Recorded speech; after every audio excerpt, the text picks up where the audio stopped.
മത്തായി സുവിശേഷം 27 അധ്യായം അതിന്റെ 15 മുതൽ 26 വരെയുള്ള വാക്യങ്ങൾ നമുക്ക് ശ്രദ്ധയോടുകൂടി നമുക്ക് വായിക്കാം. മത്തായി സുവിശേഷം 27 അധ്യായം 15 മുതൽ 26 വരെയുള്ള വാക്യം.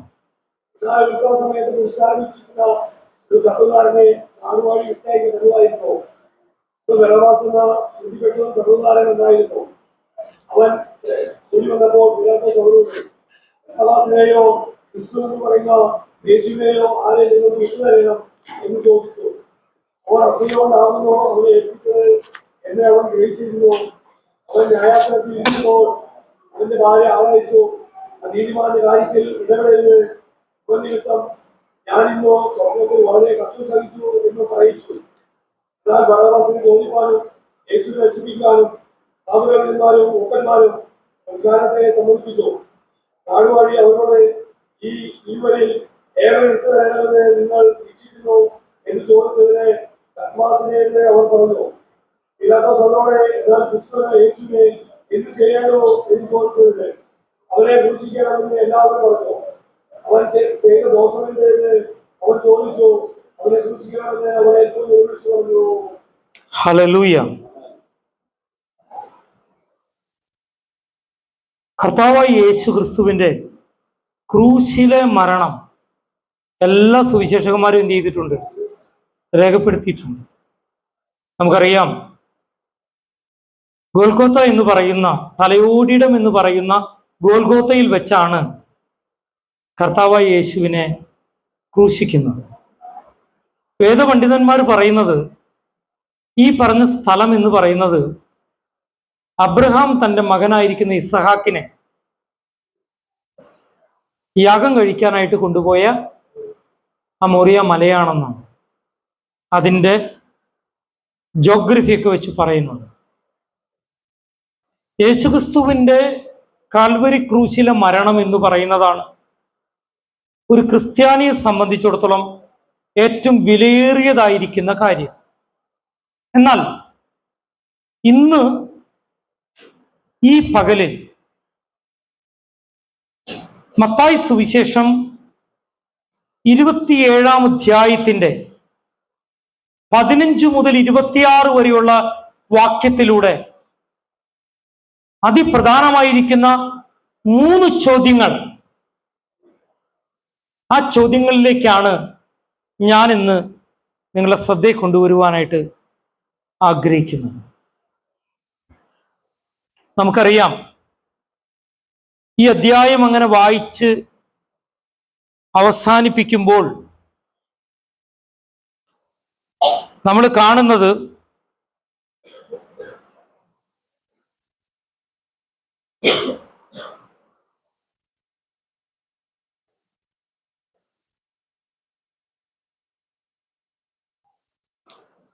അമ്പത്തിനാലാമത്തെ വാക്യം വായിക്കുന്ന ശതാധിപനും അവനോടുകൂടെ യേശുവിനെ കാത്തു നിന്നവരും ഭൂകമ്പം മുതലായി സംഭവിച്ചു കണ്ടിട്ട് അവൻ ദൈവപുത്രനായിരുന്നു സത്യമെന്ന് പറഞ്ഞ് ഏറ്റവും ഭയപ്പെട്ടു എന്നവിടെ എഴുതിയിട്ടുണ്ട്.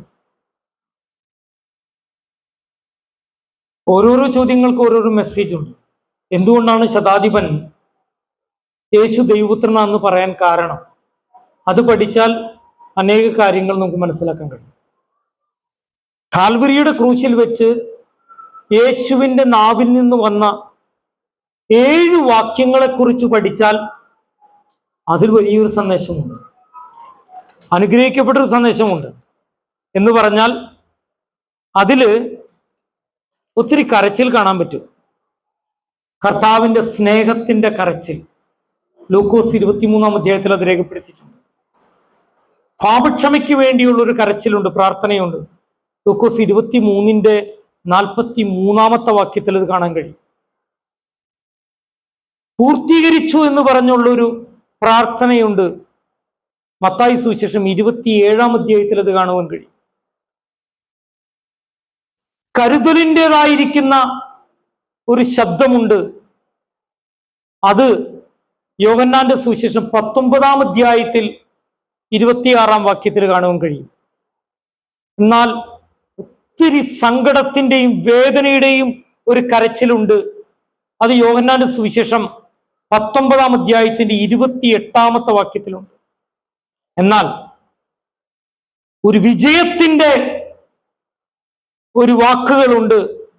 അത് യോഹന്നാന്റെ സുവിശേഷം 19-ാം അധ്യായം 30-ാമത്തെ വാക്യത്തിലുണ്ട്. അതുമാത്രമല്ല, ഈ ഭൂമിയിൽ നിന്ന് താൻ മാറ്റപ്പെടുന്നതായ അനുഭവത്തിന്റെ ഒരു കരച്ചിലുണ്ട്. അത് 23-ാം അധ്യായം ലൂക്കോസിന്റെ സുവിശേഷം 46-ാമത്തെ വാക്യത്തിലുണ്ട്. എന്നാൽ ഇന്ന് പകലിൽ നിങ്ങളുടെ മുമ്പിൽ ഞാൻ പറയാൻ ആഗ്രഹിക്കുന്ന കാര്യം ഇവിടെ 3 ചോദ്യങ്ങളെ സംബന്ധിച്ചാണ്. ആ ചോദ്യങ്ങൾ ചോദിച്ചത് പീലാത്തോസാണ്. അതിന്റെ 17-ാമത്തെ വാക്യത്തിലാണ് ആദ്യത്തെ ചോദ്യം കിടക്കുന്നത്. ഒന്ന് വായിക്കാമോ? പീലാത്തോസ് അവരോട്,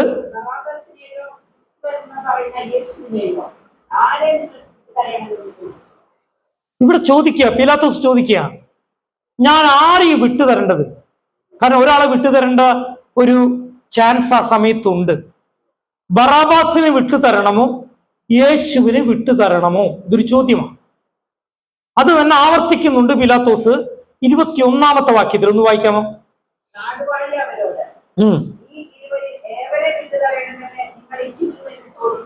മതി. അവിടെ ഒരു ചോദ്യം ചോദിക്കുക. ഈ ചോദ്യം 2 വട്ടം ആവർത്തിക്കുന്നുണ്ട്. പീലാത്തോസ് ആവർത്തിക്കുന്നുണ്ട്, നിങ്ങൾക്ക് ആരെയാണ് വേണ്ടത്? കേട്ടോ. അടുത്തൊരു ചോദ്യം 22-ാമത്തെ വാക്യത്തിലാണ് കിടക്കുന്നത്. ഒന്ന് വായിച്ചേ.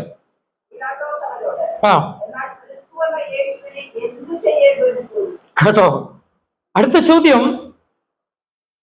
പീലാത്തോസ് ചോദിക്കുക, ഈ ക്രിസ്തു എന്ന് പറയുന്ന ഈ യേശു ഉണ്ടല്ലോ, ഈ യേശുവിന് ഞാൻ എന്താ ചെയ്യേണ്ടതെന്ന്. അതാണ് പീലാത്തോസ് ചോദിച്ച 2-ാമത്തെ ചോദ്യം. 3-ാമത്തെ ഒരു ചോദ്യം കൂടി അതിന്റെ 23-ാമത്തെ വാക്യത്തിൽ കിടക്കുന്നു.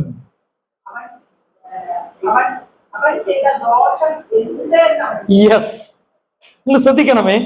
പീലാത്തോസിൻ്റെതായ 3 ചോദ്യങ്ങൾ ഈ മത്തായി സുവിശേഷം 27-ാം അധ്യായത്തിൽ കിടക്കുക. 1-ാമത്തെ ചോദ്യം, നിങ്ങൾക്ക് ആരെയാണ് വേണ്ടത്? ബറാബാസിനെ വേണമോ യേശുവിനെ വേണമോ? 2-ാമത്തെ ചോദ്യം, ഞാൻ യേശുവിന് എന്ത് ചെയ്യണം? 3-ാമത്തെ ചോദ്യം, അവൻ ചെയ്ത ദോഷം എന്ത്? നിങ്ങൾക്കറിയാം, ദോഷം എന്ത് എന്ന് ചോദിച്ചപ്പോൾ, എന്ത് ചെയ്യണമെന്ന് ചോദിച്ചപ്പോൾ അവർ ഒറ്റ കാര്യം പറഞ്ഞുള്ളൂ, അവനെ ക്രൂശിക്കണം. ദോഷം എന്താന്ന് അവര് എന്ത് ചെയ്തില്ല, പറഞ്ഞില്ല. അവര് പറഞ്ഞ എങ്ങനെയാ? അവനെ ക്രൂശിക്കണം, അവനെ ക്രൂശിക്കണം. ബറാബാസിന് വേണം യേശുവിന് വേണമെന്ന് ചോദിച്ചപ്പോൾ അവര് മറുപടി പറഞ്ഞു, ആരെ മതിയെന്ന്? ബറാബാസിനെ മതിയെന്ന്. ഇതാണ് ഈ ചോദ്യത്തിന്റെ ഉത്തരം.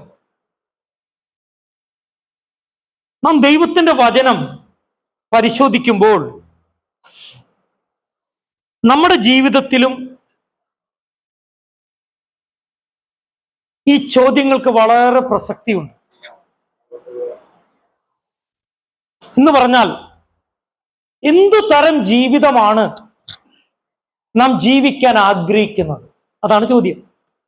എന്തു തരം ജീവിതമാണ് നാം ജീവിക്കാൻ ആഗ്രഹിക്കുന്നത് എന്ന് പറഞ്ഞാൽ, ക്രിസ്ത്യാനിയായിട്ട് ഒരാൾ എങ്ങനെ ജീവിക്കാൻ ആഗ്രഹിക്കുന്നു, ഒരു അവിശ്വാസിയായ ആള് എങ്ങനെ ജീവിക്കാൻ ആഗ്രഹിക്കുന്നു?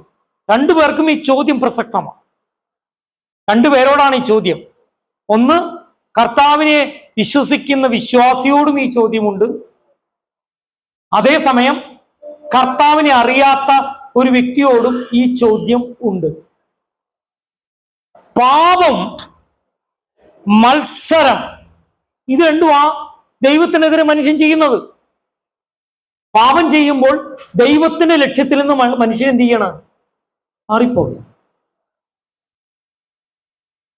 ദൈവത്തിനെതിരെ മത്സരിക്കുമ്പോൾ ദൈവത്തിന്റെ കോപം ജ്വലിക്കും. നാം അറിയാതെ നാം ഈ തെറ്റിലേക്കും പരാജയത്തിലേക്കും രോഗത്തിലേക്കും ശാപത്തിലേക്കും ഒക്കെ വന്നു വീഴും. ദൈവത്തോട് മത്സരിക്കുന്നത് ഭയങ്കരമായ ഒരു വിഷമം. അത് വിശ്വാസിയുടെ ജീവിതത്തിലായാലും അവിശ്വാസിയുടെ ജീവിതത്തിലായാലും ഒക്കെ ഒരുപോലെ തന്നെയാണ്. ദൈവത്തോട് മത്സരിച്ചാൽ ദൈവം എന്ത് ചെയ്യില്ല? വെറുതെ വിടോ? അതുകൊണ്ടാ പൗലോസിനോട് കർത്താവ് ചോദിച്ചത്. എന്താ ചോദിച്ചത്? നീ തൊഴിക്കുന്നത് എവിടേക്കാ? മുള്ളിന്റെ മേലേക്ക് നീ കാലുകൊണ്ട് തൊഴിച്ചാൽ എന്ത് സംഭവിക്കും? ഈ ഡയബറ്റിക് വന്നതിന് ശേഷം എൻ്റെ കാലിന്റെ ബ്ലഡ് സർക്കുലേഷൻ കുറച്ച് കുറഞ്ഞിട്ടുണ്ട്. അതുകൊണ്ട് എന്നോട് പലരും പറഞ്ഞു, പാസ്റ്റർ ശ്രദ്ധിക്കണം, എപ്പോഴും ഷൂ ഇട്ടിട്ട് നടക്കാൻ പാടുള്ളൂ, അറിയാണ്ടെങ്ങാനും ഇത് കൊണ്ടു കഴിഞ്ഞാൽ അറിയില്ല, പിന്നെ അത് അങ്ങനെ ചിലവരുടെ കാലൊക്കെ മുറിച്ചു കളയേണ്ടി വന്നേ എന്നൊക്കെ പറഞ്ഞ് പേടിപ്പിക്കും ആൾക്കാർ. കഴിഞ്ഞ ദിവസം ഞാൻ നോക്കുമ്പോൾ കാല് കുത്തുമ്പോൾ ഭയങ്കര വേദന.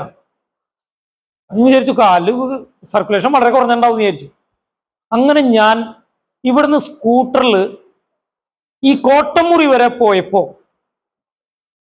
ഞാൻ എന്ത് ചെയ്യുന്നു വെച്ച് കഴിഞ്ഞാൽ, അവിടെ ഒരു ഹോട്ടലിൽ കയറി ഒരു കാര്യം ചോദിക്കേണ്ട കാര്യമുണ്ട്. അവിടെ കയറി കഴിഞ്ഞ് ഞാൻ അവിടെ നിന്ന് സ്കൂട്ടർ വെച്ചേക്കണ സ്ഥലം വരെ നടന്നു വന്നപ്പോൾ കാല് വീണ്ടും വേദന. അപ്പൊ ഞാനൊന്ന് പെട്ടെന്ന് ചെരുപ്പൊന്ന് നോക്കി കഴിഞ്ഞപ്പോൾ ഉണ്ടല്ലോ, നമ്മുടെ ഈ താഴത്തൊരു നോട്ടീസ് ബോർഡ് ഉണ്ട്. ആ നോട്ടീസ് ബോർഡിൽ കുറച്ച് ആണികൾ ഇങ്ങനെ നമ്മുടെ നോട്ടീസിന്റെ മേലെ കുത്തിയിട്ടുണ്ട്. അത് ഈ കാറ്റൊക്കെ വന്നു കഴിഞ്ഞപ്പോൾ ഇത് താഴ്ത്തിക്ക് വന്നു, കുറെ ആണികൾ താഴ്ത്തു വന്നു. ഈ ആണികൾ ഒരെണ്ണം എന്ത് ചെയ്തിരിക്കുക, ഈ ചെരുപ്പം കൂടെ തറച്ച് അകത്തേക്ക് ഇങ്ങനെ ഇങ്ങനെ കുന്തം പോലെ നിൽക്കുക. ഈ സാധനത്തുമ്പോ ചവിട്ടുമ്പോ ഈ കാലിന് വേദന. രണ്ടെണ്ണം എടുത്ത് ഞാൻ മാറ്റിക്കളഞ്ഞപ്പോ എനിക്ക് ആശ്വാസമായി, ഒരു വേദനയും ഇല്ല. അപ്പൊ എനിക്ക് ആള് പറഞ്ഞത് മനസ്സിലായി. ഇത് പ്രതികരിക്കാതെ വരുമ്പോൾ നമുക്കിത് എന്താന്ന് മനസ്സിലാവണില്ല. ആ ചിന്തയെ പോയില്ല, ഒരു ആണി നമ്മുടെ കാലുമ്പോ കുത്തുന്നു. കർത്താവ് പൗലോസിനോട് പറഞ്ഞൊരു കാര്യമാണ് ഞാൻ ഓർമ്മിപ്പിച്ചത്. പൗലോസിനോട് പറഞ്ഞു, മോനെ നീ ആദിമക്രൈസ്തവരെ പീഡിപ്പിക്കുകയാണെന്ന് പറഞ്ഞാലും നീ തൊഴിക്കണത് എന്റെ മേലെയാണ്, മുള്ളിന്റെ മേലെയാണ്. അതത്ര നല്ല പരിപാടിയല്ല, നീ എന്നോട് മത്സരിച്ചാൽ അത്ര ഗുണം ചെയ്യില്ല എന്നാണ് പൗലോസിനോട് പറഞ്ഞത്. നമ്മുടെ ക്രിസ്തീയ ജീവിതം പാപത്താലും മത്സരത്താലും മുന്നോട്ട് പോകുന്നു എന്നുള്ളത് നമ്മൾ ചിന്തിക്കണം. അതെങ്ങനെ നമുക്ക് മനസ്സിലാക്കാൻ പറ്റാം എന്ന് പറഞ്ഞാൽ, യാതൊരുവിധ കൺട്രോളുമില്ലാത്തൊരു ജീവിതമാണ് നമ്മൾ നയിക്കുന്നതെങ്കിൽ അപകടമുണ്ട്. സാത്താനായിരിക്കും നമ്മളെ നയിച്ചുകൊണ്ടിരിക്കും. പ്രത്യേകം മനസ്സിലാക്കണം. നമുക്കൊരു വാക്യം വായിക്കാം. എഫെസ്യ ലേഖനം 2-ാം അധ്യായം അതിന് 1 മുതൽ 3 വരെയുള്ള വാക്യം ഒരാൾക്ക് ശബ്ദം ഉയർത്തി വായിക്കാം.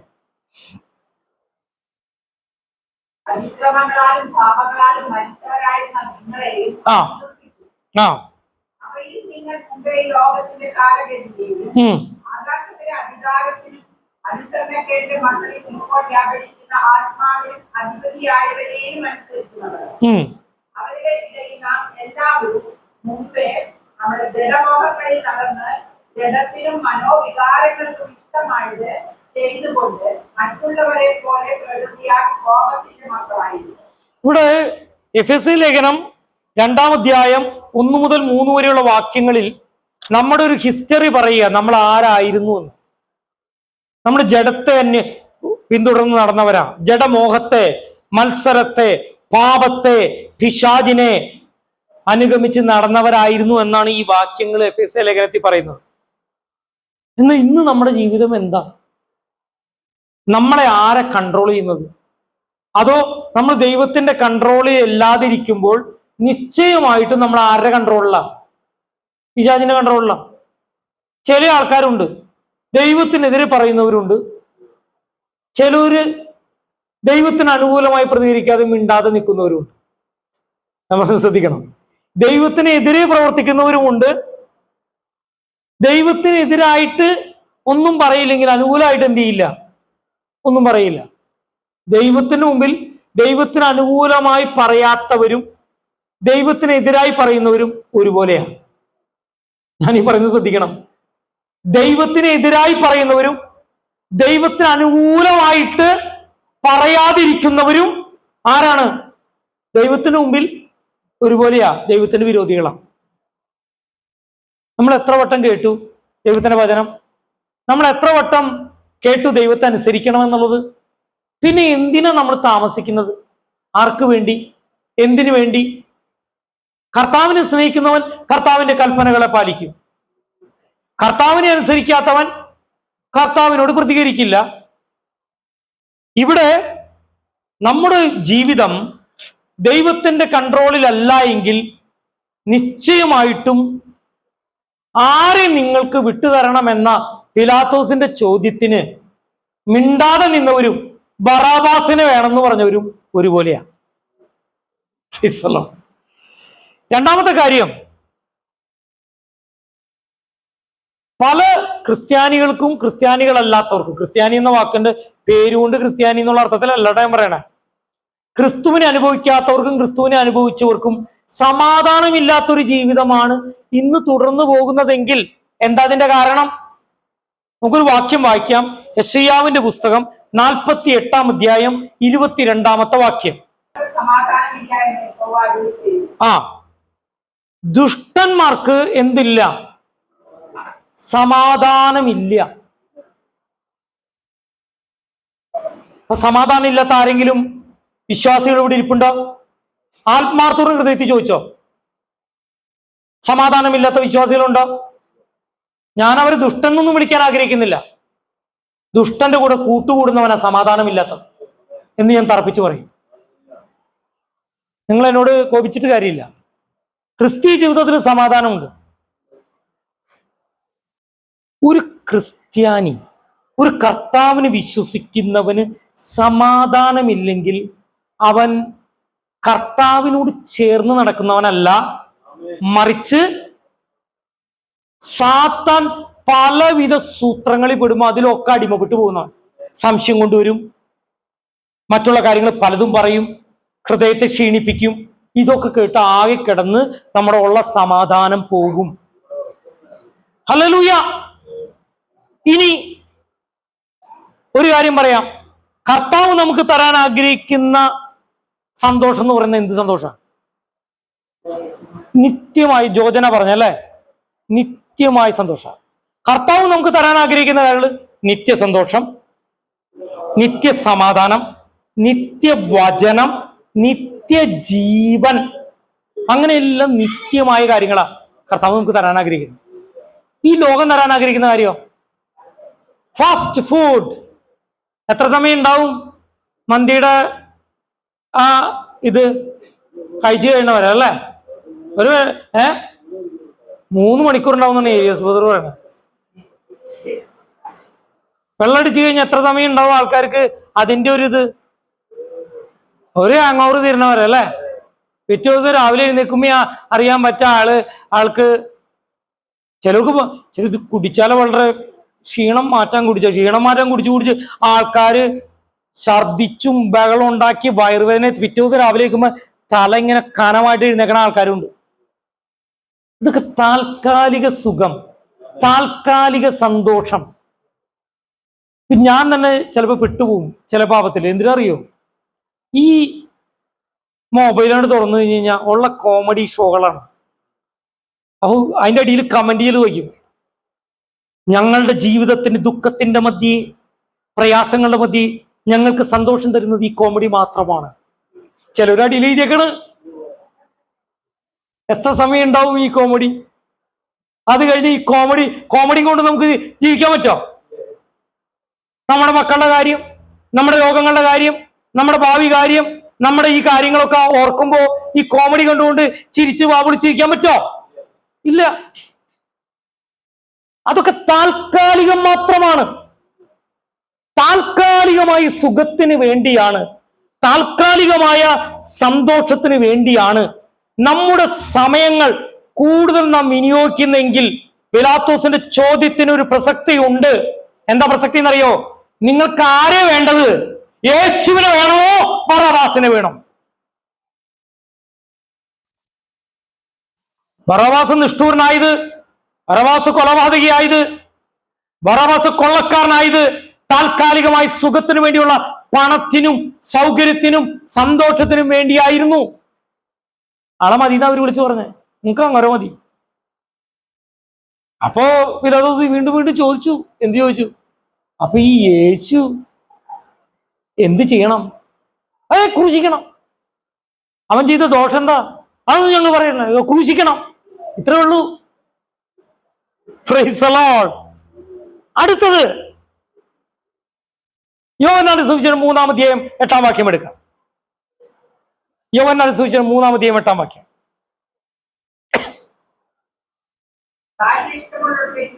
ആ അതിന്റെ ശബ്ദം നീ കേൾക്കും. എങ്കിലും അത് എവിടെ നിന്ന് വരുന്നു എന്നും എവിടേക്ക് പോകുന്നു എന്നും അറിയുന്നില്ല. ആത്മാവിനാൽ ജനിച്ചവരെല്ലാം അതുപോലെ ആകുന്നു എന്ന് ഉത്തരം പറഞ്ഞു. ഒരു കാര്യം, ഈ വചനത്തിന്റെ ആഴമേറിയ അർത്ഥത്തിലേക്ക് വന്നാൽ, ആത്മാവിനാൽ ജനിച്ചവന്റെ കൺട്രോള് ആരുടെ കയ്യിലാ? അത് മനസ്സിലാക്കണം. വീണ്ടും ജനിച്ചവന്റെ കൺട്രോൾ ഇരിക്കുന്നത് അവന്റെ തലമണ്ടയിലൊന്നും അല്ല, അത് ഇരിക്കുന്നത് കർത്താവിന്റെ കരത്തിലാ. എവിടെ പോകണം, എന്ത് ചെയ്യണം. ഞാൻ ഈ കഴിഞ്ഞ ദിവസേ നമ്മുടെ ദൈവത്തിന് കൊച്ചു കൊച്ചു കാര്യങ്ങൾ പോലും നമ്മളോട് പറയാൻ പറ്റും. വലിയ കാര്യങ്ങളും, IAS പരീക്ഷ എഴുതുമ്പോ, മക്കൾ വിദേശത്ത് പോകാൻ പോകുമ്പോ, മക്കളുടെ കല്യാണം നടക്കുമ്പോ, ഈ കാര്യങ്ങൾ ചോദിച്ചാൽ മാത്രമേ കർത്താവ് ഉത്തരം നൽകുള്ളൂ. കഴിഞ്ഞ ദിവസം രാവിലെ കർത്താവ് ഒരു സ്വപ്നത്തിലൂടെ എന്നോട് പറയാ, എടാ നിന്റെ സ്കൂട്ടറിലുണ്ടല്ലോ ഓയിൽ ഒഴിക്കേണ്ട സമയമായി, ഇനി ഓയിൽ ഒഴിച്ചില്ലെങ്കിൽ നിന്റെ വണ്ടി റോഡിൽ കിടക്കുന്നു പറഞ്ഞു. ഒരു വെറും ആക്റ്റീവാ, 15 കൊല്ലം കഴിഞ്ഞിട്ട് 15 കൊല്ലം ആവാൻ പോവാ. ഈ 15 കൊല്ലമായ പഴക്കമുള്ള എന്റെ ആക്റ്റീവയില് ഓയിൽ ഒഴിക്കണമെന്ന് കർത്താവിന് പറയാൻ പറ്റുമെന്ന്? ഇത്ര ചെറിയ കാര്യം കർത്താവ് പറയും? ഇത്ര കുഞ്ഞിക്കാര്യം കർത്താവ് പറയും? കാരണം ഞാനൊരു സഭയുടെ പാസ്റ്ററല്ലേ. ഞാൻ റോഡില് എന്റെ വണ്ടി അപകടത്തിൽപ്പെട്ടിട്ട് ഞാനത് തള്ളിയും കൊണ്ട് 1/2 കിലോമീറ്റർ നടക്കേണ്ടി വന്ന ആർക്കാ നാണക്കേട്? നിങ്ങൾ പറയ്. ദൈവത്തിന് നാണക്കേടാ. നമ്മുടെ പരാജയങ്ങൾക്ക് ദൈവം ഒരിക്കലും ഉത്തരവാദിയല്ല, നമ്മൾ തന്നെ ഉത്തരവാദി. ഓയിൽ ഒഴിക്കണ സമയത്ത് ഓയിൽ ഒഴിക്കണം എന്ന്, കൃത്യസമയത്ത് ബസ് കിട്ടണ സമയത്ത് ബസ് കിട്ടി കയറി വരണം, എന്നാ വൈകാണ്ട് എത്തും. ഞാൻ പറഞ്ഞ നിങ്ങൾക്ക് മനസ്സിലാവുന്നുണ്ടോ? ഉത്തരവാദിത്വത്തിന് സമയം എന്ന് പറയുന്ന ഒരു കാര്യം മാത്രം തിരിച്ചു കിട്ടില്ല, നിങ്ങൾ മറക്കരുത്. ആരോഗ്യം നിങ്ങൾക്ക് നഷ്ടപ്പെട്ടാലും പിന്നെ അത് തിരിച്ചു കിട്ടാം. ആരോഗ്യം രണ്ടാമത് റീഗെയിൻ ചെയ്ത് കിട്ടാം. അതിന്റെ തെളിവാണ് ഇന്ന് പറഞ്ഞ സാക്ഷ്യം. ആണോ? ഡോക്ടർ പറഞ്ഞു തണ്ടല് ഇവിടെ പൊട്ടലുണ്ട്, അങ്ങനെയൊന്നും ഇനി കാര്യമായിട്ടൊന്നും എഴുന്നേറ്റ് നടക്കുന്നൊന്നും വിചാരിക്കേണ്ട എന്നുള്ള മട്ടിലാണ് ഡോക്ടർ പറഞ്ഞത് ഏലിയാസ് ബ്രദറിനെ കുറിച്ച്. ആ ആളാണ് ഇന്ന് ഇവിടേക്ക് വന്നിട്ട് സാക്ഷ്യം പറഞ്ഞത്. ആളെന്നോട് പറഞ്ഞു, എനിക്ക് സാക്ഷ്യം പറയുന്ന സമയം തരണം. പീറ്റർ ബ്രദറിന്റെ വീട്ടില് എഴുതി നടക്കുമ്പോ, മുറ്റത്തെ കൺവെൻഷൻ നടക്കുമ്പോ എന്നോട് പീറ്റർ ബ്രദർ പറഞ്ഞു, ഏലിയാസ് ബ്രദറിന് സമയം കൊടുത്തില്ലെങ്കിൽ എനിക്ക് ഇരിക്കുക പ്രതി ഉണ്ടാവില്ലാട്ടോ ഇവിടെ എന്ന് പറഞ്ഞു. ഞാൻ പറഞ്ഞു എന്തായാലും കൊടുക്കാന്ന് പറഞ്ഞു. കാരണം അത് നമ്മുടെ അജണ്ടയിൽ ഉണ്ടായിരുന്നില്ല.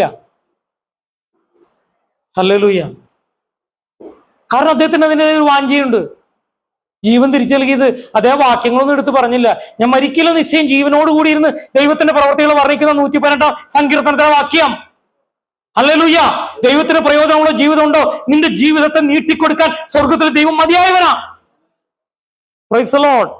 അതുകൊണ്ട് കുറ്റപ്പെടുത്തുന്നത് പിശാചും. നമ്മളെ കുറ്റപ്പെടുത്താത്തവൻ ആരാ? ദൈവമാ. അതുകൊണ്ട് ഈ ആൾക്കാർ മുഴുവൻ കുറ്റപ്പെടുത്തുന്നവരായിരുന്നു. അവർ ചോദിച്ചു ആരെ വേണം എന്ന് ചോദിച്ചു, പറഞ്ഞു ഞങ്ങൾക്ക് ബറാബാസിനെ മതി, അവനെ ക്രൂശിച്ചാലും മതി എന്ന് പറഞ്ഞു. സ്തോത്രം.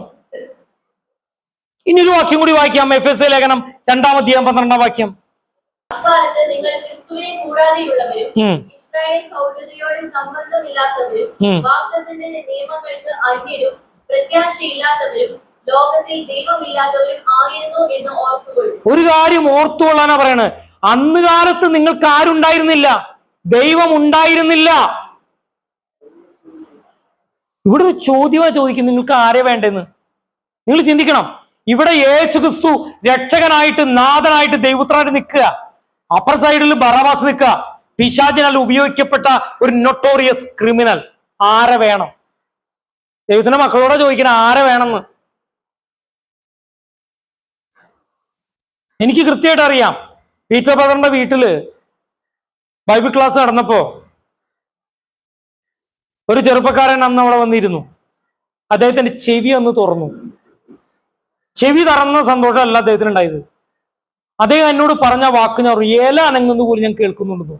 ഒരു ബൈബിൾ ക്ലാസ് എടുത്താ ഏല അനങ്ങുന്നത് പോലും കേൾക്കുന്നു എന്ന് അദ്ദേഹം പറഞ്ഞത്. അദ്ദേഹം ഒരു സ്കൂട്ടർ ബാംഗ്ലൂർ വെച്ച് പോയപ്പോ ആ സ്കൂട്ടർ ചെന്ന് എവിടെ ഇടിച്ചു? ഒരു ഇലക്ട്രിക് പോസ്റ്റ് ഇടിച്ചിട്ട് അദ്ദേഹത്തിന്റെ ഈ ഭാഗം കലങ്ങിപ്പോയിട്ട് ചെവിയുടെ എന്തുപോയി? ആ പടലം പൊട്ടി, കർണപടം പൊട്ടിപ്പോയി. കേസുണ്ട്. അത് പൊട്ടിപ്പോയി എന്നുള്ള സർട്ടിഫിക്കറ്റ് കിട്ടി. അത് കിട്ടിക്കഴിഞ്ഞാൽ അദ്ദേഹത്തിന് പെൻഷൻ കിട്ടും ആജീവനാന്തം. സൗഖ്യമല്ല അങ്ങോട്ട് വലുത്. ഇനിയിപ്പോ കേസിന്റെ കാര്യം എന്തായിന്നാ? ഇപ്പൊ പൊട്ടിപ്പോയത് മാറിയില്ലോ, ഏലാണങ്ങത് പോലും കേൾക്കാം. ഇങ്ങനെയുള്ളവർ എന്താ ചെയ്യ? ചിലവർക്ക് എന്ത് മതി? കർത്താവ് ചോദിച്ചു, ഈ ഒരാളോട് നിനക്ക് സൗഖ്യമാവാൻ മനസ്സുണ്ടോ എന്ന് ചോദിച്ചു. അപ്പൊ അവനെന്താ പറഞ്ഞത്?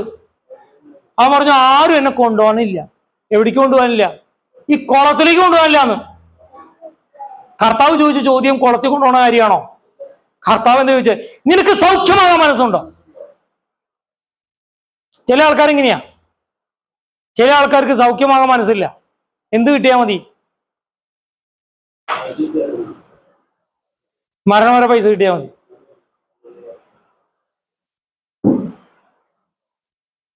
നമുക്ക് സൗഖ്യമാകാനാണോ മനസ്സെന്നാണ് ചോദ്യം. ഹല്ലേലൂയ. ഇവിടെ കർത്താവ് പറഞ്ഞ എങ്ങനെയാ? ബറാബാസിന് നിങ്ങൾക്ക് വേണമെങ്കിൽ നിങ്ങളുടെ ജീവിതത്തിൽ ഒരു പ്രത്യാശയുമില്ല. കർത്താവ് യേശുക്രിസ്തുവിന് നിങ്ങൾക്ക് വേണമെങ്കിൽ നിങ്ങൾക്ക് എന്തുണ്ട്? പ്രത്യാശയുണ്ട്. സ്തോത്രം. ഇനി ഈ യേശുക്രിസ്തുവിനെ വേണമെന്നാണ് നിങ്ങളുടെ ആഗ്രഹമെങ്കിൽ എന്തൊക്കെ കിട്ടും? ദൈവത്തിന്റെ വലിയ അനുഗ്രഹം കിട്ടും. എങ്ങനെ കിട്ടും? നമുക്കൊരു വാക്യം വായിക്കും. ഗലാത്യ ലേഖനം 5-ാം അധ്യായം 16-ാമത്തെ വാക്യം. ആത്മാവിനെ അനുസരിച്ച് നടക്കും. എന്നാൽ നിങ്ങൾ ജഡത്തിന്റെ മോഹം നിവർത്തിക്കുകയില്ല എന്ന് ഞാൻ പറയുന്നു. അപ്പൊ നിങ്ങൾ ബറാബാസിനെ വേണമെന്ന് പറയില്ല കേട്ടോ. അപ്പൊ നിങ്ങൾ പറയില്ല താൽക്കാലിക സുഖം വേണമെന്ന്. അപ്പൊ നിങ്ങൾ പറയില്ല പെയിൻ കില്ലർ വാങ്ങിക്കാനുള്ള പൈസ വേണമെന്ന്. ഞാൻ പറയുന്നത് നിങ്ങൾക്ക് മനസ്സിലാവുന്നുണ്ടോ? രക്ഷിക്കപ്പെട്ട ഒരു ജീവിതം എന്ന് പറയുന്നതാ ഈ ലോകത്തിൽ ലഭിക്കാൻ കഴിയുന്ന ഏറ്റവും വലിയ അനുഗ്രഹം എന്ന് പറയുന്നത്. അതായത് ദൈവത്തിന്റെ കൺട്രോളിൽ നമുക്ക് ജീവിക്കാനായിട്ട് കഴിയും. ഞാനിങ്ങനെ ഒരു കഥ കേട്ടിട്ടുണ്ട്. ആ കഥ ഞാൻ പലവട്ടം പറഞ്ഞിട്ടുണ്ട്. ഒരിക്കൽ കൂടെ പറയാൻ ദൈവത്തിന്റെ ആത്മാവ് എന്നെ ഓർമ്മിപ്പിക്കുക. ഒരു അടിമച്ചന്തയിൽ ഇങ്ങനെ അടിമകളെ വിൽക്കുന്നുണ്ട്. അങ്ങനെ ഒരു അടിമ സ്ത്രീ, നല്ല ആരോഗ്യമുള്ള സ്ത്രീയാണ്. അവളവിടെ നിൽക്കുകയാണ്. അവളുടെ യജമാനന് അവളെ വിൽക്കണം എന്ന് ആഗ്രഹമുണ്ട്. അങ്ങനെ അവളെ വാങ്ങിക്കാനായിട്ട് കുറെ പേര് ആ ചന്തയിൽ വന്നു. നോക്കി, നല്ല ആരോഗ്യമുള്ള സ്ത്രീയ, നന്നായി കഠിനമായിട്ട് ജോലി ചെയ്യാൻ സാധിക്കും, കാണാനും കൊള്ളാം. അങ്ങനെ ആൾക്കാർ ലേലം വിളിക്കാൻ തുടങ്ങി. പണ്ട് ഈ മനുഷ്യനൊക്കെ വിൽക്കുന്ന ചന്തകളുണ്ടായിരുന്നു. ലേലം വിളിച്ച് അവളിങ്ങനെ തല ഇങ്ങനെ കുമ്പിട്ട് നിൽക്കുക. കാരണം കൊണ്ടുപോകാൻ പോകുന്നത് ചിലപ്പോൾ ചാട്ടവാറ് കൊണ്ടടിക്കും, ചിലപ്പോൾ പീഡിപ്പിക്കും, ചിലപ്പോൾ ഭക്ഷണം തരില്ല, കഠിനമായി അധ്വാനിപ്പിക്കും. ഒരു കൺസിഡറേഷൻ ഉണ്ടാവില്ല. അതുകൊണ്ട് ഇവള് ഇങ്ങനെ തല കുമ്പിട്ട് നിൽക്കുക. അവൾ ഓടിപ്പോവാതിരിക്കാൻ കൈകാലൊക്കെ ബന്ധിച്ചിട്ടുമുണ്ട്.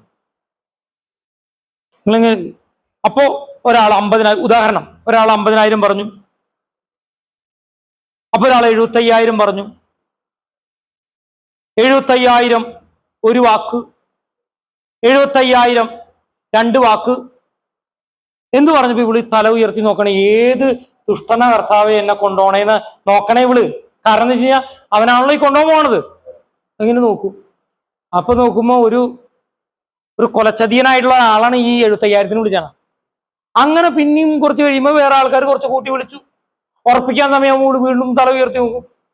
അങ്ങനെ നോക്കുമ്പോൾ ഒരാൾ വന്നിട്ട് ആർക്കും വിളിക്കാൻ പറ്റാത്ത ഒരു വലിയ വിലയ്ക്കാ വിളിച്ചു. അപ്പൊ അവള്, ഇത്രയും വിലയുണ്ടോ? ഇതിനേക്കാൾ കൂടുതൽ എന്തായാലും ഒരാളും വിളിക്കില്ല. അങ്ങനെ ഇവളിങ്ങനെ തല ഉയർത്തി നോക്കി. അപ്പൊ ചിരിച്ചുകൊണ്ട് ഒരാൾ ഇങ്ങനെ നിൽക്കാം. ഒരു ക്രൂരഭാവമൊന്നും ഇല്ല. ഒരു വാക്ക്, 2 വാക്ക്, 3 വാക്ക് ഉറപ്പിച്ചു. ചങ്ങലക്കഴിച്ച് ഒരു ചങ്ങല ആർക്ക് കൊടുത്തു? കയറ് ആർക്ക് കൊടുത്തു? ഇയാൾക്ക് കൊടുത്തു. ഇയാൾ ഇവിടെയും കൊണ്ട് ഇങ്ങനെ പോവാ. ഒരു 100 മീറ്റർ കഴിഞ്ഞു, 100-200 മീറ്റർ കഴിഞ്ഞു, ഒരു 1/2 കിലോമീറ്റർ കഴിഞ്ഞു എന്ന് നിങ്ങൾ കണക്ക് കൂട്ട്. അവിടെ കഴിഞ്ഞു കഴിഞ്ഞപ്പോ ഒരു മരത്തണലിൽ വെച്ച് ഇവളുടെ കയ്യിലും കാലിലും ഒക്കെ കെട്ടൊക്കെ ഇയാൾ എന്ത് ചെയ്തു? ഒക്കെ കഴിച്ചു. അപ്പൊ ഇവളിങ്ങനെ പകച്ചു നിക്ക. ഇതെന്താണോ സംഭവം? അപ്പൊ അയാൾ പറഞ്ഞു, ഞാൻ ഇത്ര വിലക്ക് നിന്നെ വേടിച്ചത് നിന്നെ സ്വതന്ത്രമാക്കാനാണ്. എന്തിനാണ്? സ്വതന്ത്രമാക്കാനാണ് നിന്നെ ഞാൻ വാങ്ങിച്ചത്. അവൾക്കത് മനസ്സിലാവുന്ന പോലുമില്ല. നിന്നെ ഞാൻ സ്വതന്ത്രമാക്കിയെന്നാണ്. ഈ സ്വാതന്ത്ര്യം കിട്ടുന്നതോടുകൂടി ഇവിടെ എന്ത് ചെയ്യുന്നറിയാമോ? ഒറ്റ ഓട്ട, ഓടി ഓടി ഓടി ഒരു 2 കിലോമീറ്റർ അവൾ ഓടി ഉണ്ടാവും. ഓടി ഓടി അവിടെ നിന്നിങ്ങനെ കതച്ച് ഒരു സ്ഥലത്ത് നിന്നു. അവൾ ആകെ ക്ഷീണിച്ചു. അവൾ ഒരു നിമിഷം ചിന്തിച്ചു, ഞാൻ ഇങ്ങനെ പോയാ, ഞാനൊരു സ്ത്രീയാ, ഒരു ബലഹീനയായ സ്ത്രീയാ, എന്നെ ആരെങ്കിലും ദുഷ്ടന്മാരെന്ത് ചെയ്യും? പിടിക്കും. ഇതിനേക്കാൾ അപ്പുറം കാര്യങ്ങൾ ചെയ്യും.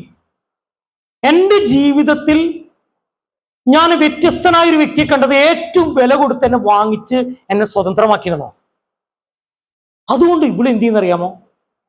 ഇവിടെ ഇരട്ടി സ്പീഡില് ഇവിടെ എങ്ങോട്ടോടി? തിരിച്ചോടി. അവിടെ നോക്കുമ്പോ അവളെ എവിടെ വെച്ച് അഴിച്ചു വിട്ടോ അവിടെ അയാൾ കാത്തിരിക്കുക. ആ മനുഷ്യന്റെ കാൽക്കൽ വീണിട്ട് അവള് പറഞ്ഞു, അങ്ങുന്നേ, ഞാൻ എൻ്റെ മരണം വരെ ഞാൻ അങ്ങയുടെ അടിമയായിരിക്കാൻ തയ്യാറാണ്. Praise the Lord. നിങ്ങൾക്ക് ഞാൻ പറഞ്ഞതിന്റെ അർത്ഥം മനസ്സിലായി കാണും. പല ആൾക്കാരും ദൈവഭാഗത്തേക്ക് വരാത്തതിന്റെ കാരണം മദ്യപാനത്തിന്റെ അടിമയായതുകൊണ്ടാണ്. പല ആൾക്കാരും ബറാബാസിന് വേണമെന്ന് പറയുന്നത് കൊണ്ടാ യേശുവിനെ വേണ്ട എന്ന് പറയുന്നത്, ക്രൂശിക്കണമെന്ന് പറയുന്നത്. ചിലർ പാരമ്പര്യം, ചിലർ പൗരോഹിത്യം, ചിലർ കൂടപത്രം, ചിലർ അന്യാരാധന, ചിലർക്ക് പണമോഹം, ചിലർക്ക് ലോകത്തിൽ പിശാച് വെച്ച് നീട്ടുന്ന പല കാര്യങ്ങളും നിമിത്തമാ ദൈവത്തിന് വേണ്ട എന്ന് പറയുന്നത്. എന്നാൽ ദൈവത്തിങ്കിലേക്ക് വരുന്ന ഒരുവന്റെ ജീവിതത്തെ ആ ദൈവം നിയന്ത്രിച്ച് സ്വാതന്ത്ര്യം നൽകി, സന്തോഷം നൽകി, സമാധാനം നൽകുവാൻ ദൈവം മതിയായവനാ. ഒന്ന് കരമുയർത്തി കർത്താവിനെ സ്തുതിക്കും. എന്ന് പറഞ്ഞാൽ ദൈവത്തിന്റെ നിയന്ത്രണത്തിന് കീഴിലുള്ള സമാധാനവും സന്തോഷവും സ്നേഹവും നിത്യജീവനും അടങ്ങിയ ജീവിതം, അതാ യേശു ക്രിസ്തു വാഗ്ദാനം ചെയ്യുന്നത്. കർത്താവ് ഇങ്ങനെ പറഞ്ഞു, ഒരാൾ ഇവിടെ വന്ന് പറഞ്ഞു, ഒരു കുട്ടി ഇവിടെ വന്ന് പറഞ്ഞു, ഞാൻ എൻ്റെ സമാധാനം നിങ്ങൾക്ക് തരുന്നു. അതാണോ? അല്ല, യോഹന്നാൻ സുവിശേഷം 14 ആരാ പറഞ്ഞത്? എന്താ പറഞ്ഞ വാക്യം?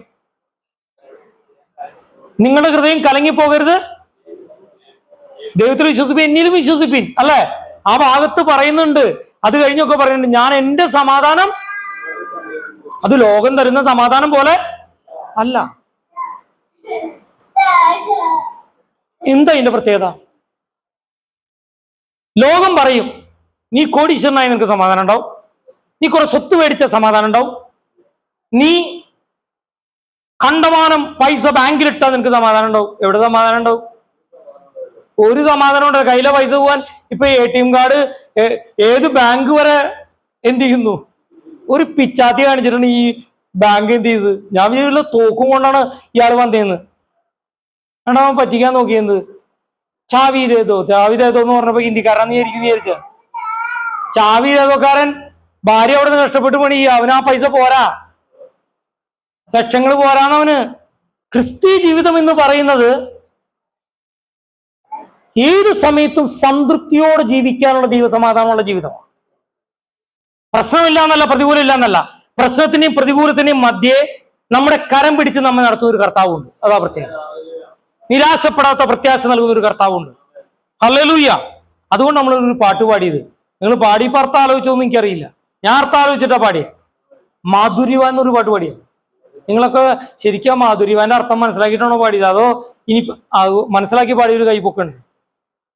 യേശു ക്രിസ്തു മാധുര്യവാ. നമ്മുടെ കഷ്ടങ്ങളിലും നമ്മുടെ പ്രയാസങ്ങളിലും നമ്മുടെ പ്രതിസന്ധിയിലും നമ്മുടെ ഇല്ലായ്മയിലും നമ്മുടെ ഉള്ളതിരിക്കുന്ന അവസ്ഥയിലും നമുക്ക് മാധുര്യവാനായൊരു കർത്താവുണ്ട്. ഹല്ലേലൂയ. ഇനി ഞാൻ ഇങ്ങനെ പറയാൻ ആഗ്രഹിക്കുന്നു.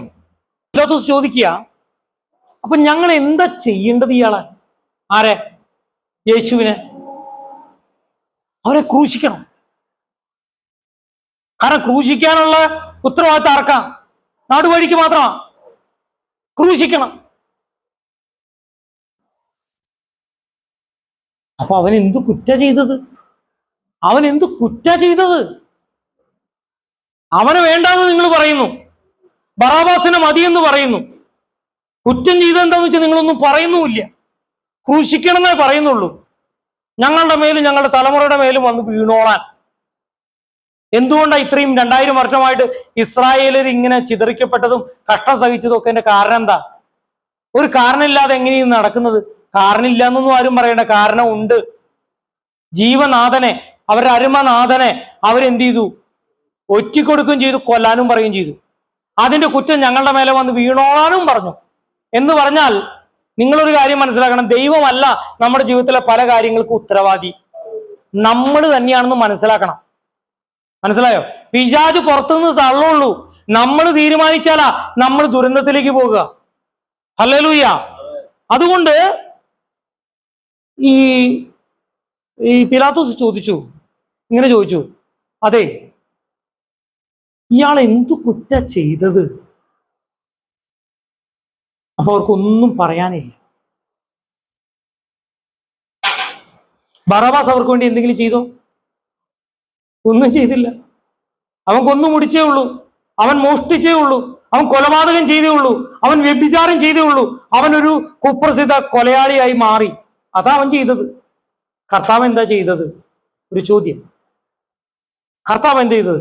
കർത്താവ് ഭൂമിയിലായിരിക്കുമ്പോൾ അവരെ സ്നേഹിച്ചു, സ്നേഹിതന്മാരെ എന്ന് വിളിച്ചു, അവർക്ക് വേണ്ടി അപ്പം കൊടുത്തു, അവരുടെ രോഗികളെ സൗഖ്യമാക്കി, അവരുടെ പിശാചുക്കളെ പുറത്താക്കി, അവർക്ക് ഉന്നത പദവി കൊടുത്തു, അവർക്ക് മാറ്റമില്ലാത്ത വചനം കൊടുത്തു, അവർക്ക് സമാധാനം കൊടുത്തു, അവർക്ക് സന്തോഷം കൊടുത്തു, അവർക്ക് ഒത്തിരി വാഗ്ദത്തങ്ങളെ കൊടുത്തു. ഇത്രയല്ലേ കർത്താവ് ചെയ്തത്? എന്ന് പറഞ്ഞാൽ യേശു അവരെ സ്നേഹിച്ചു. യേശു അവർക്ക് വേണ്ടി മരിക്കാനായിട്ട് തയ്യാറായി. ഇന്ന് നമ്മളോട് ചോദിച്ചാൽ നമുക്ക് പറയാം, യേശു എനിക്ക് വേണ്ടി മരിച്ചു, യേശു എന്നെ ജീവന തുല്യം സ്നേഹിച്ചു, യേശു എന്നോടുകൂടെ ജീവിക്കാൻ ആഗ്രഹിക്കുന്നു. മാത്രമല്ല യേശു വന്ന് എന്നെ നിത്യസ്ഥലത്തേക്ക് കൊണ്ടുപോകാൻ ആഗ്രഹിക്കുന്നു. എന്ന് പറഞ്ഞാൽ കർത്താവ് നമ്മെ രക്ഷിച്ചു, കർത്താവ് നമ്മെ ഒരിക്കൽ തള്ളിക്കളയാൻ ആഗ്രഹിക്കുന്നില്ല. അവൻ നമുക്ക് വേണ്ടി കരുതുന്നവനാണ്, അവന്റെ സ്നേഹം നിത്യമാണ്. കർത്താവ് അതുകൊണ്ടൊരു ഉപമ പറഞ്ഞത്, ഈ മുടിയനായ പുത്രന്റെ ഉപമ പറഞ്ഞത്. മുടിയനായ പുത്രൻ സ്വർഗത്തിലെ പിതാവിന്റെ ഒരു സ്വഭാവം കാണിക്കുന്നുണ്ട്. എന്താ കാരണം? കാത്തിരിക്കുന്നവനാണ്. വേഷഭൂഷാദി കണ്ടിട്ടൊന്നും അയ്യോ കുളിച്ചിട്ട് കയറി വാടാ എന്ന് പറഞ്ഞോ? അവന്റെ അവസ്ഥയിൽ ചെന്ന് കെട്ടിപ്പിടിച്ച് ഉമ്മ വെച്ചു.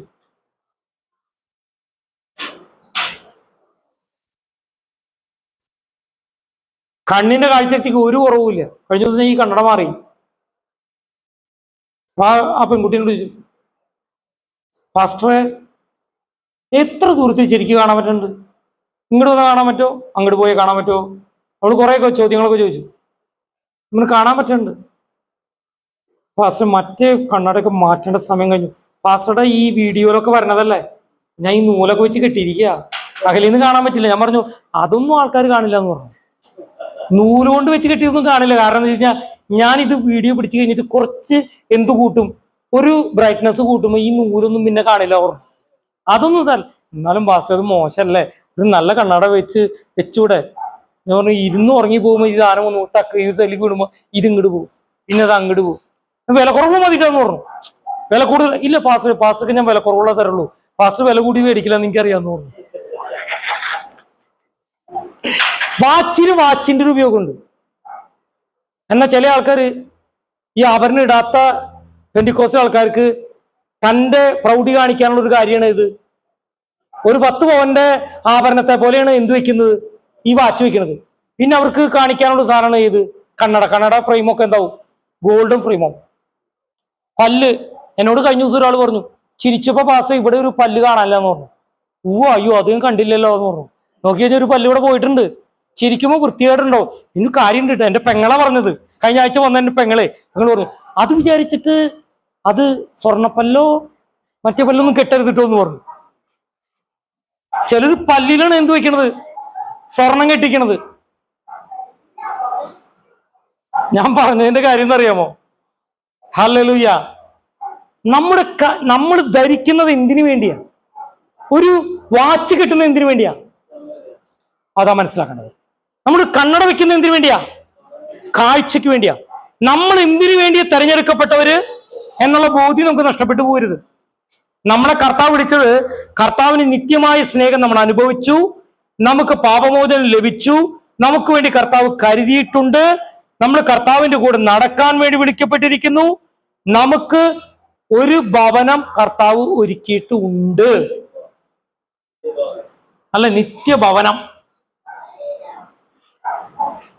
അപ്പൊ ചോദിക്കുക, പീലാത്തോസ് ചോദിക്കുക, 3 ചോദ്യം ചോദിച്ചത്. ഒന്നാമത്തെ ചോദ്യം, ആരെ വേണം?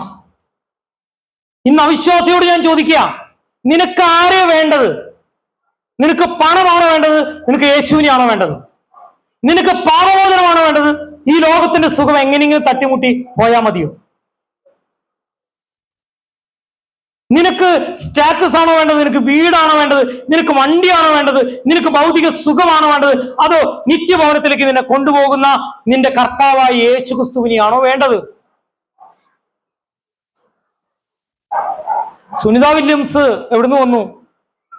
8 ദിവസത്തേക്ക് വേണ്ടിയാ പോയത്. എവിടേക്ക്? എത്ര ദിവസം അവിടെ താമസിച്ചു? എത്ര? 8 മാസം, 9 മാസം, 8 ദിവസത്തേക്കാ പോയത്.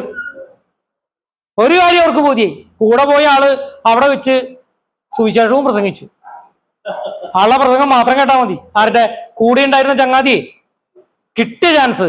സാധാരണ ഈ യുക്തിവാദികളും നിരീശ്വരവാദികളും പറയും, ആരെങ്കിലും ഒരാള് ആകാശത്തേക്ക് പോയി കഴിഞ്ഞാൽ അപ്പൊ പറയും, കണ്ടില്ലേ ഹിന്ദുക്കളുടെ ചൊവ്വാദോഷം, ചൊവ്വയെ പോയിട്ട് ചൊവ്വയിലേക്ക് ദാനം വിട്ടു, ഇനിയാണ് ചൊവ്വാദോഷം കണ്ടു കിടക്കണം ആൾക്കാർ പറയും. എന്നാൽ എനിക്കൊരു അഭിമാനമുണ്ട്, ആ പോയ സുനിത വില്യംസിന് കൂടെ പോയ സായിപ്പിനെ ഓർത്ത്. അയാള് പറഞ്ഞേ, ജീവനോടുകൂടി തിരിച്ചു കൊണ്ടുവരാൻ എന്റെ കർത്താവ് മതിയായവൻ, ഇനി മരിച്ചാൽ എനിക്ക് സാരില്ല, ഞാൻ കർത്താവിന്റെ സ്വന്തമാ പറഞ്ഞു. Praise the Lord. ഞാൻ വിശ്വസിക്കുക, ഞങ്ങളെ ദൈവത്തിന് രക്ഷിക്കാനും കഴിയും, രക്ഷിക്കാതിരിക്കാനും കഴിയും. രക്ഷിക്കാനും കഴിയും, കർത്താവിന് ഇഷ്ടമില്ലെങ്കിൽ മരിക്കാനും പറ്റും. എന്നാലും ഞങ്ങൾ ഇതില്ല, ദൈവം ഇല്ല എന്നും പറയില്ല, ബറാബാസിനെ വേണമെന്നും പറയില്ല, ലോകത്തിന്റെ മുഖം വേണമെന്നും പറയില്ല. കഴിഞ്ഞ ദിവസം ആരോ പറഞ്ഞു, സുനിത വില്യംസിന്റെ ശമ്പളം എത്രയാണെന്നറിയോ? ഓരോ ഇങ്ങനെ ഈ ഗൂഗിളിൽ നോക്കി കഴിഞ്ഞാൽ കാണാൻ പറ്റും സുനിത വില്യംസിന് കിട്ടിയ ശമ്പളം. ഭയങ്കര കാര്യമല്ലോ. ഇവിടേക്ക് കൽപ്പന ചൗള അവിടെ വന്നു കഴിഞ്ഞപ്പോ 10,000 കഷ്ണമായിട്ടാണ് വന്നത്. അതുപോലെ സുനിത വില്യംസ് വന്നു കഴിഞ്ഞപ്പോ 10,000 കഷ്ണമായിട്ടാ വന്നെങ്കിൽ ഈ വലിയ ഈ ശമ്പളം കൊണ്ട് വലിയ കാര്യമുണ്ടോ? ഇത് ഈ പിശാചിന്റെ പരിപാടിയാന്ന്. സുനിത വില്യംസ് പോയത് ഭയങ്കര കാര്യം കേട്ടോ, കിട്ടണത്. ഒരു കാര്യം ഞാൻ നിങ്ങളോട് പറയാം, നിങ്ങൾ ഒന്ന് ശ്രദ്ധിച്ചേ നോക്കിയേ. എനിക്കൊരു അപേക്ഷ, ഒരു യാചന, ഇന്ന് ഒരു യാചന. ദയവ് ചെയ്ത് ഈ സോഷ്യൽ മീഡിയയിൽ വരുന്ന ഈ ട്രോൾ ചെയ്യുന്നവര്, അതുപോലെ വീഡിയോ ബ്ലോഗർമാരുടെ അവർ പറയുന്ന കാര്യം വേദവാക്യമായിട്ട് സത്യമാണോ ദയവ് ചെയ്ത് എടുക്കരുത്. അവർക്ക് റീച്ച് കൂടാൻ വേണ്ടി എല്ലാ തെണ്ടിത്തരും എല്ലാ നുണയും പറയും. ഇന്ന് ആത്മീയ കോളത്തിലും ഇതൊരു പതിവായിരിക്കുന്നു. അതായത് ദൈവത്തിന് വിരോധമായിട്ട് പറഞ്ഞ് റീച്ച് കൂടി കഴിഞ്ഞു കഴിഞ്ഞാൽ, ആൾക്കാരുടെ പോപ്പുലാരിറ്റി കിട്ടിയ പിന്നെ കുറെ പാട്ട് ഇത് ചെയ്ത് കഴിഞ്ഞാൽ ആൾക്കാർ കുറെ കണ്ട് എന്ത് കിട്ടും, അവരുടെ വീഡിയോ കണ്ട് അവർക്ക് കാശുണ്ടാക്കാന്നാണ് ഇന്ന് ആത്മീയ കോളത്തിലുള്ള ഒരു പറയും. അല്ലെങ്കിൽ ഇത്രയധികം തെണ്ടിത്തരും ഇത്രയും ദൈവോചനത്തിലില്ലാത്ത കാര്യങ്ങളും ഇത്ര വലിയ പ്രമുഖരായ പ്രീച്ചർമാർ പറയൂന്ന് എനിക്ക് തോന്നണല്ലേ? ആരാ അപ്പൊ ഞാൻ പറഞ്ഞതിന്റെ അർത്ഥം കേൾക്കണോ? ഇത് സത്യമാണെന്ന് അറിയാതെ നമ്മൾ ഒരിക്കലും സത്യം എന്ന് പറയരുത്. ഇപ്പൊ കഴിഞ്ഞ ദിവസം ഒരാൾ പറഞ്ഞു, ഏത് അവിടെ ചെന്ന് തിരിച്ചു വന്ന സുനിത വില്യംസ് പറയുന്നത് ഞാൻ ഇനി മുതൽ ഖുർആൻ പഠിക്കാൻ പോകുന്ന. ആ പറഞ്ഞ ഇതിൽ മുഴുവൻ നുണയാ. എന്താ കാരണം അറിയാമോ? ഞാൻ അവിടെ വെച്ച് ഡൗൺലോഡ് ചെയ്തു. എവിടെ വെച്ച് ഡൗൺലോഡ് ചെയ്തു? ബഹിരാകാശത്തിലെ ഇന്റർനെറ്റ് വെച്ച് ഡൗൺലോഡ് ചെയ്തു. എന്തെല്ലാം വിഡ്ഢിത്തരങ്ങളാണ് ഇവർ ഓരോരുത്തരും എഴുന്നള്ളിപ്പിക്കണമെന്ന് വിചാരിച്ചത്. ചിന്തിക്കാണ്ട് ഓരോ കാര്യം ഇത് വിശ്വസിച്ചുകൊണ്ട് ലക്ഷക്കണക്കിന് പേര് ഷെയർ ചെയ്യുക. ചിലർ ഇത് സത്യമായിട്ട് അങ്ങോട്ട് പറയാണ്. ആ വിഗ്രഹം കൊണ്ടുപോയി, ഇത് കൊണ്ടുപോയി, അത് കൊണ്ടുപോയി. വല്ല തെളിവിന്റെ അടിസ്ഥാനത്തിലാണോ ഈ പറയുന്നത്? ഒരു തെളിവിന്റെ അടിസ്ഥാനത്തിലല്ല ഈ പറയുന്നത്. അതായത് കുറെ അന്ധബുദ്ധികളെയും ചില എന്താ പറയാ തലയില് എന്തില്ലാത്തവര്, ബുദ്ധിയില്ലാത്ത കുറെ ആൾക്കാർ, അല്ലെങ്കിൽ എന്തെങ്കിലും പറഞ്ഞാൽ അത് അങ്ങനെ തന്നെ ദയവ് ചെയ്ത് അനുഗ്രഹ ക്രിസ്ത്യൻ ചർച്ചിൽ വന്ന് ആരാധിക്കുന്നവര് ഇത്തരം കാര്യങ്ങൾ സത്യമാണെന്നറിയാതെ പ്രചരിപ്പിക്കരുത് കേട്ടോ. ഒരു കാര്യം ലോകം മുഴുവൻ പറഞ്ഞു, അത് വ്യക്തമായിട്ട് പറഞ്ഞു.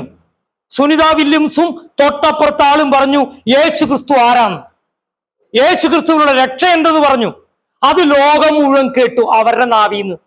മറ്റേത് സുനിത വില്യംസ് പറഞ്ഞു എന്ന് പറഞ്ഞിട്ടും അതൊക്കെയാണ് പിശാചിന്റെ പരിപാടി. ദൈവം ഇങ്ങനെ, അതല്ലേ പിശാജ് നമ്മുടെ അമ്മാമ്മയോട് പറഞ്ഞത്. ഏതമ്മാമ? ഹവ്വ അമ്മയോട് പറഞ്ഞത്. ദൈവം അങ്ങനെ കൽപ്പിച്ചിട്ടുണ്ടോ? വാസ്തവമായി കൽപ്പിക്കും. ഇവനാണല്ലോ കർത്താവ് പറയുന്ന കാര്യത്തിന്റെ കോപ്പിറൈറ്റ് ഉള്ളവൻ. മനസ്സിലായോ? അതുകൊണ്ട് ഒരു കാര്യം ഇന്ന് മനസ്സിലാക്കണം. ദൈവത്തിന്റെ മാറ്റമില്ലാത്ത വചനത്തിൽ ഇരിക്കുന്ന കാര്യം അത് സത്യമാണെന്ന് പറയാൻ നമുക്ക് നട്ടലുണ്ടാവണം. ആ നട്ടലുണ്ടായവർ അനേകരുണ്ട്. ഭൂമി പരന്നതാണെന്ന് പുരോഹിതന്മാർ പറഞ്ഞപ്പോൾ ഒരു മൈക്രോസ്കോപ്പിന്റെ ഒരു ദൂരദർശിനിയുടെ സഹായത്തോടുകൂടി ഒരു പള്ളിയിൽ അച്ഛൻ പറഞ്ഞു, അല്ല, ഭൂമി എന്ത് ചെയ്താ? ഉരുണ്ടതാ. ഇതൊന്നും അറിയാത്ത ദൈവവചനം പഠിക്കുന്ന ഏത് വ്യക്തിക്കും ജോബിന്റെ പുസ്തകം വായിച്ചാൽ ശൂന്യതയിൽ ദൈവം ഈ ഗ്രഹങ്ങളെ നിർത്തിയിരിക്കാൻ നമുക്ക് പഠിക്കാൻ പറ്റും. ദൈവവചനത്തിലുള്ള കാര്യം നിങ്ങൾ ധൈര്യമായിട്ട് പറഞ്ഞോ. യൂട്യൂബിലുള്ളതും അതുപോലെ ആ ബ്ലോഗർ പറഞ്ഞവരും ഇവര് പറഞ്ഞതും നിങ്ങൾ ദയവ് ചെയ്ത് പറയരുത്. എൻ്റെ ഒരു റിക്വസ്റ്റാ, അപേക്ഷയാണ്. നമ്മുടെ പ്രസംഗത്തിൽ പ്രത്യേകിച്ചും പറയരുത്. പറയാൻ നിങ്ങൾക്ക് പറഞ്ഞിട്ട് നിങ്ങൾ അതിൽ തെറ്റ് ചൂണ്ടിക്കാണിച്ചു കൊടുക്കണം. അത് ശരിയാണെന്ന രീതിയിൽ പറഞ്ഞു കഴിഞ്ഞാൽ പിന്നെ 10 പേര് അത് പ്രചരിപ്പിക്കാൻ നടക്കും. ദയവ് ചെയ്ത് ചെയ്യരുത്. ഞാൻ അറിയാത്ത കാര്യങ്ങൾ പറയാറില്ല. അറിയാത്ത കാര്യങ്ങളുണ്ടെങ്കിൽ ഞാൻ അറിയാത്ത കാര്യങ്ങൾ മാറ്റി വെച്ചിട്ട് അറിയുന്ന കാര്യം മാത്രം പറയാൻ ശ്രമിക്കും. അപ്പൊ നമുക്ക് കുഴപ്പമില്ല. അതുകൊണ്ട് ഞാൻ എൻ്റെ വാക്കുകൾ ഉപസംഹരിക്കാൻ ആഗ്രഹിക്കുക. പിലാത്തോസ് ചോദിച്ച 3 ചോദ്യം. നമ്പർ 1, നിങ്ങൾക്ക് ആരെ വേണം? ഞാൻ ഇന്നും നിങ്ങളോട് ചോദിക്കുന്നു, വിശ്വാസികളോട് ചോദിക്കുന്നു, അവിശ്വാസികളോട് ചോദിക്കുന്നു, നിങ്ങൾക്ക് ആരെ വേണം? യേശു ക്രിസ്തുവിനെ വേണമോ പിശാചിന്റെ ഇൻഫ്ലുവൻസ് ഉള്ള ബറാബാസിനെയോ അതല്ലെങ്കിൽ അത്തരത്തിലുള്ള ലോകമോഹങ്ങളെയോ വേണമോ? രണ്ടാമത്തെ ചോദ്യം, ഈ യേശുവിനെ പിന്നെ എന്താ ചെയ്യേണ്ടത്? നിങ്ങൾ പറയേണ്ട മറുപടി, ഈ യേശുവിനെ എനിക്ക് വേണം. പറയാൻ പറ്റുമോ? ഈ യേശുവിനെ എനിക്ക് വേണം. ഈ യേശുവിൻ എന്റെ പാപമോചകനായി വേണം. ഈ യേശുവിന്റെ ശാപത്തിൽ നിന്ന് മാറുവാൻ എനിക്ക് വേണം. ഈ യേശു എന്റെ രക്ഷകനും നാഥനും വീണ്ടും വരുന്നവനാ. ഈ യേശുവിനെ എനിക്ക് വേണം. ഈ വാക്ക് കേൾക്കാനാണ് കർത്താവ് ആഗ്രഹിക്കുന്നത്. ഈ യേശുവിനെ എനിക്ക് വേണം. അതിനവര് പറഞ്ഞു, ഈ യേശുവിനെ എന്ത് ചെയ്തോ? ക്രൂശിച്ചു. മൂന്നാമത്തെ ചോദ്യം, ഈ യേശു എന്താ ചെയ്തത്? എന്ത് കുറ്റമാ ചെയ്തത്? 2 കള്ളന്മാരിൽ ഒരു കള്ളൻ പിന്നീട് പറഞ്ഞു. എന്തു പറഞ്ഞു? നിങ്ങൾക്കറിയാമോ? പോയ ജനം കർത്താവിനെ പീഡിപ്പിച്ചു. പുരോഹിതന്മാർ കർത്താവിനെ പീഡിപ്പിച്ചു. പടയാളികൾ കർത്താവിനെ പീഡിപ്പിച്ചു. ചുറ്റും കൂടെ ഉണ്ടായിരുന്ന 2 പേര് കർത്താവിനെ പരിഹസിച്ചു. അതിൽ ഒരുത്തൻ പറഞ്ഞു, അവസാനം അവന് മനസ്സിലായി. അവൻ പറഞ്ഞു, കർത്താവ് അങ്ങ് എനിക്ക് വേണം. ഞാൻ നിഷ്ഠൂരനാ, ഞാൻ കൊലപാതകനാ, എനിക്ക് അർഹിച്ചത് കിട്ടി. പക്ഷെ അങ്ങ് അതല്ല, അങ്ങ് എനിക്ക് പകരക്കാരനാണ്. അങ്ങ് രാജ്യത്വം പ്രാപിച്ചു വരുമ്പോൾ എന്നെ